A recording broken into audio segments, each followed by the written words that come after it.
Brothers and sisters, welcome to the 2024 Building Trades Legislative Conference. Ladies and gentlemen, esteemed leaders and delegates to the building trades from every corner of our great nation, thank you for gathering here today. Brothers and sisters, looking out in this audience, watching these videos, seeing the pictures behind me, and standing with these phenomenal leaders beside me who represent over 3 million men and women from every background and every walk of life, I get a little emotional. The members of North America's building trades unions, the men and women we are all so proud to represent, you are the foundations for the future. Today we get to share a story of progress, collaboration, and hope. Our journey, fueled by dedication and resilience, has led us to remarkable opportunities that are paving the way for a brighter future for all. The Biden administration has proven to be an ally in our pursuit of progress.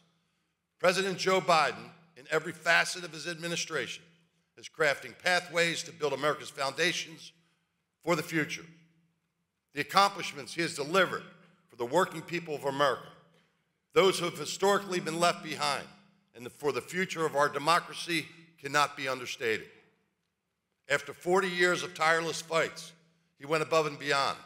He delivered historic pension reform, saving the retirements of millions of Americans, including building trades members. He delivered with the bipartisan infrastructure law, the greatest infrastructure investment in our nation's history, to build safer roads, bridges, energy infrastructure, clean water, transit, airports, broadband across America. But he didn't stop there. He made sure that the provisions in this law would expand high-quality, market-driven, craft professional, craft training so that more people can pursue their shot at the American dream through the building trades.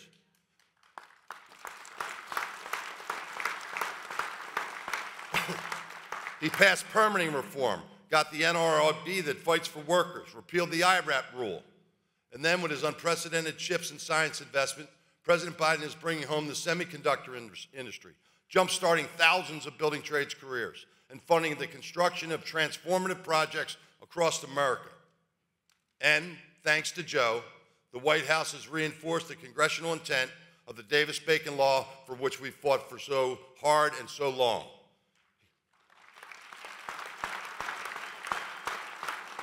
He delivered all of these massive wins for America while keeping our nation safe and our economy secure through a global pandemic. Speaking of a massive win, for the first time in history, we have labor standards on federal tax credits that fund clean energy projects in the tax code. His Inflation Reduction Act. Go ahead, that's a big one. That's a really, really big one for us. His Inflation Reduction Act delivered an investment that will address climate change, create jobs, and ensure that hundreds of billions of dollars of work in the energy sector will be built with strong labor provisions. In fact, since the passage of this legislation nearly 2 years ago, hundreds of clean energy projects have been announced across the country. For some of the project sponsors, this is the first time working with us in the U.S. The influence of building trades labor-friendly administration and the allure of maximizing tax credits has motivated them to engage with us through MOUs and PLAs. In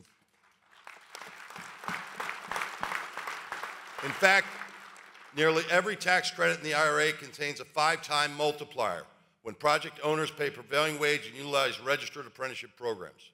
As a result, our members will benefit from projects ranging from battery facilities to geothermal, carbon capture, offshore and inshore wind, nuclear, solar, and all beyond. He knows that people need to be at the top of the list when it comes to building our clean energy future. And President Biden's commitment to workers and innovation transcends all sectors. Let me give you an example. In just one program under Biden's infrastructure law, the federal government is investing $7 billion to create 7 hydrogen hubs across the country. In some of these hubs, for every federal dollar invested, we are seeing 10 times the amount of private investment coming in. You all have worked hard to ensure that our members will construct these hubs, locking in thousands of jobs in these growing industry. Ladies and gentlemen, you are the folks that are making this happen. The people in this audience and the ones that came before you have fought for and achieved a just transition.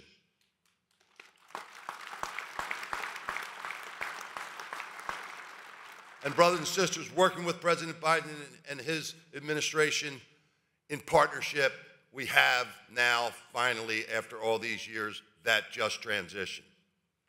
NABTU has built and will continue to build the offshore wind industry in this country under project labor agreements. Our members demonstrate that we can deliver these clean energy projects under tough markets and even tougher job site conditions. Brothers and sisters, you are the builders of colossal nuclear plants, like Southern Company's plant Vogtle, of which unit number 4 has just been completed. Our members are present in every single phase of America's clean energy industry, from projects like the Thacker Pass lithium mine in Nevada to scores of battery plants to EV charging stations across the country. The men and women of the building trades are working from extraction to construction to deployment of the clean energy revolution.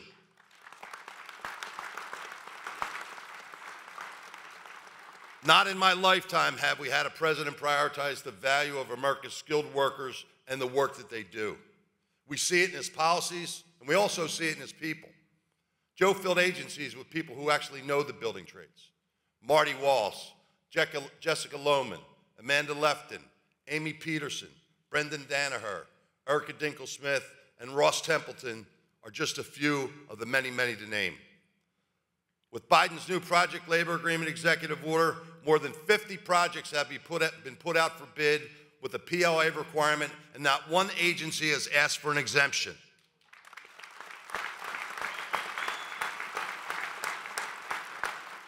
And there's more to come.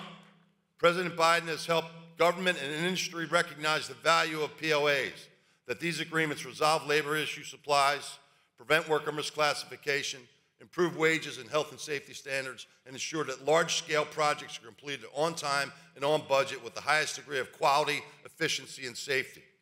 Now, more communities are seeing family-sustaining job creation, increased apprenticeship opportunities, and improved local hiring goals to transition more workers into middle-class union construction careers. And apprenticeship readiness program requirements and POAs are availing thousands of women, people of color, veterans, indigenous people, and the justice involved access to construction careers, boosting local economies, and addressing the inequities that have been felt for generations.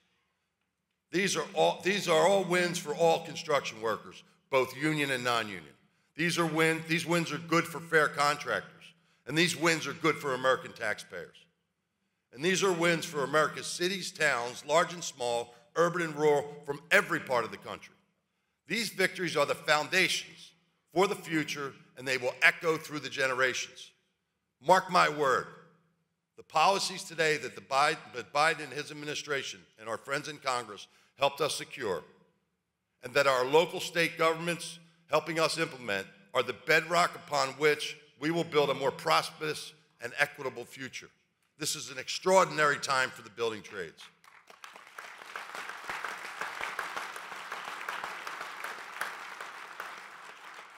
We now have pension funds with over $1 trillion in assets who've adopted private equity labor standards. Private equity labor principles. Did you ever think you would hear that? We commend pension fund leaders like CalPERS in New York City and Illinois. Thank you to Treasurer Mike Farrix for taking the lead on this initiative.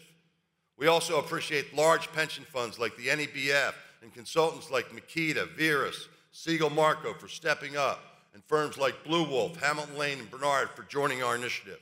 We encourage continued investments in our union family of funds. Firms like the AFL-CIO Housing Investment Trust and Ulico provide competitive risk-adjusted returns for our retirement funds while also ensuring that the projects that they fund are built and operated 100% union.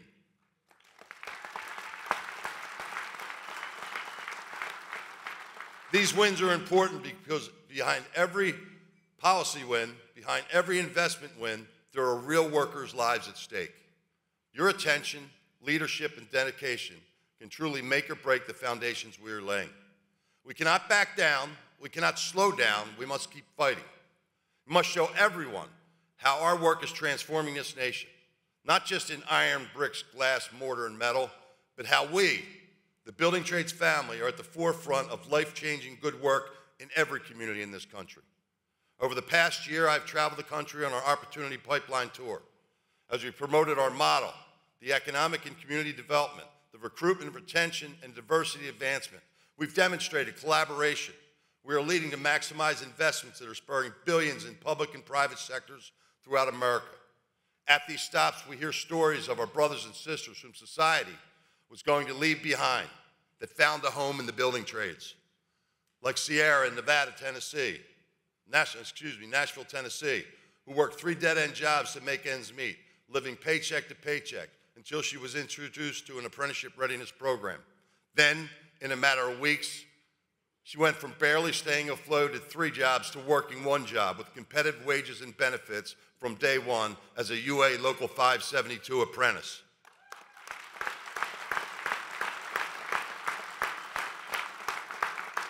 Seeing her smile and pride when she talks about how she found a life-changing opportunity pipeline in the building trades reminds me why we do what we do. Take Shawton Green. Growing up in Boston, he dropped out of college and tried his best not to succumb to his environment, but eventually landed in trouble with the law. Working multiple jobs that were low-paying, experiencing racism, working in the non-union construction sector, making $13 an hour on jobs with no benefits and questionable safety standards.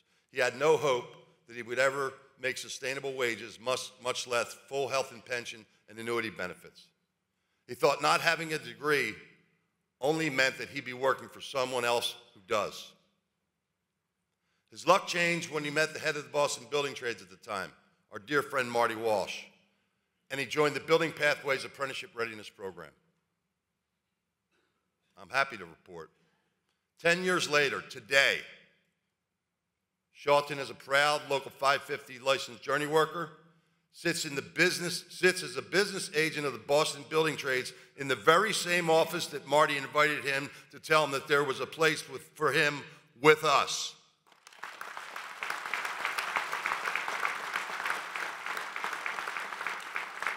Like Sierra and Shawton and like me, many of you in this room may have also found that same opportunity, and now we're paying it forward. When I look back and think about what was the foundational pull that changed my life, it was the people I encountered, the mentors in the building trades who had my back on the job, the business managers and council leaders like you and Marty Walsh, who empowered us to be the best and who reminded us that we have a stronger voice when we're together. Excuse me. And brothers and sisters, that is why I'm not surprised that we're wherever we are today, changing lives and at the table on every single issue facing this nation. The men and women who we represent are the fabric of America. We are setting up America for success, building the strongest and smartest and safest workforce, and data is on our side. Excuse me.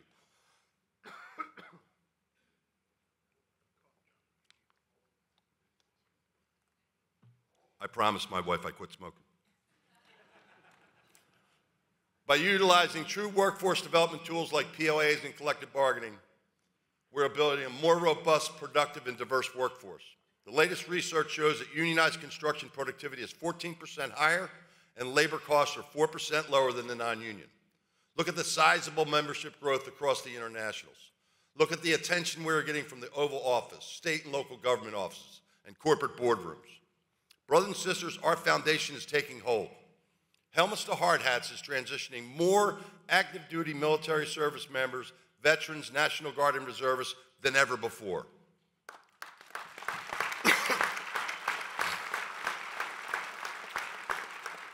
Trades Futures has taken off, supporting over 225 apprenticeship readiness programs in underserved communities, teaching the ARP curriculum in correctional facilities in 6 states for people paying the penalty and who want to change their life. 80% of our ARP graduates are people of color and 20% are women. Trades Futures is also growing strong community partnerships like the multi-million-dollar partnership with the National Urban League and the Department of Labor. These partnerships are helping to increase access to services and support systems like child care pilots for our members and increasing our programs to recruit more women into the trades. We're doing all that we can to make it easier for women and young parents not to only come in and complete their training, but to stay with us. Parents' #1 priority is to make sure that their children are safe, fed, and taken care of while they're at work. We're looking for solutions that can help make that happen. Brothers and sisters, NABTU is taking an all-hands approach as we craft these new foundations for the future. Thanks to great organizations like CPWR and NCCMP, we keep advancing health, safety, and pension retirement security for our members. We're also prioritizing investments in workers' mental health and safety. And some of you saw in the workshop yesterday, we have a new job site standard and certification called RESPECT. We are committed to creating a better work environment and fostering the brotherhood and sisterhood that defines us. RESPECT will work to raise the profile of the construction industry as a career pathway. Not just a financial choice, but a better work-life choice. Workplace harassment and toxic cultures, marked by bullying and verbal abuse, will be addressed head-on. They have no place in our unions. Sanitation on job sites will be a priority, ensuring clean and well-equipped facilities with amenities for all workers, both men and women. Safety and mental health will not be lip service, it will be a commitment.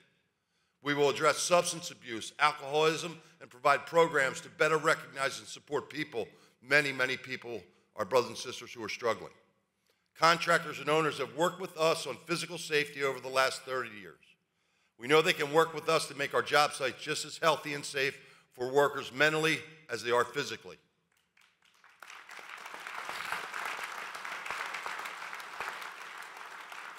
Brothers and sisters, the building trades are doing good things. We're change makers. In these pivotal moments, among over the 3 million members in our ranks, we must all stand united as the infrastructure generation, architects of the futures, builders of dreams, and champions of progress. As we approach the upcoming election, it is on all of us to safeguard the progress we have made so far. I've been working in Washington for over 25 years now. I've seen presidents and members of Congress, both Democrats and Republicans, come and go, who have long talked about how they were going to invest in infrastructure, rebuild America, and bring manufacturing back. And nothing happened until this administration. Now everything has been delivered.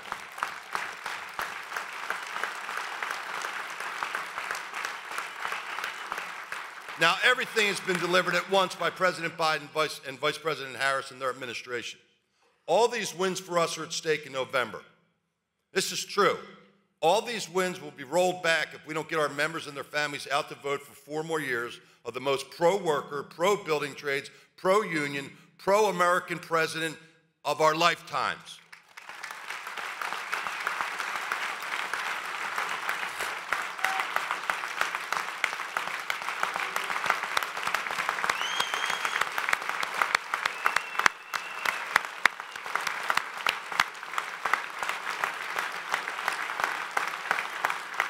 Brothers and sisters, together we have the power to shape a better tomorrow with a true fighter for America's working class in the White House. Together we can deliver the infrastructure generation with foundational opportunities that have been generated by the Biden administration and Congress's work. Spread the word in your community. Talk about our programs we offer and the safe, fulfilling, family-sustaining careers that come with it. Get the word out about what's at stake in this 2024 election, and how President Biden and Vice President Harris have formed the greatest administration for working people. President Biden made only one ask of us, that we ensure that women and men who haven't had an opportunity for a middle-class, family-sustaining career, sometimes in generations, are lifted up in the building trades. He's delivered for us, now let's deliver for him. Let's show him and the world that NABTU Sisters and Brothers are the foundations for the future. Enjoy the conference and God bless.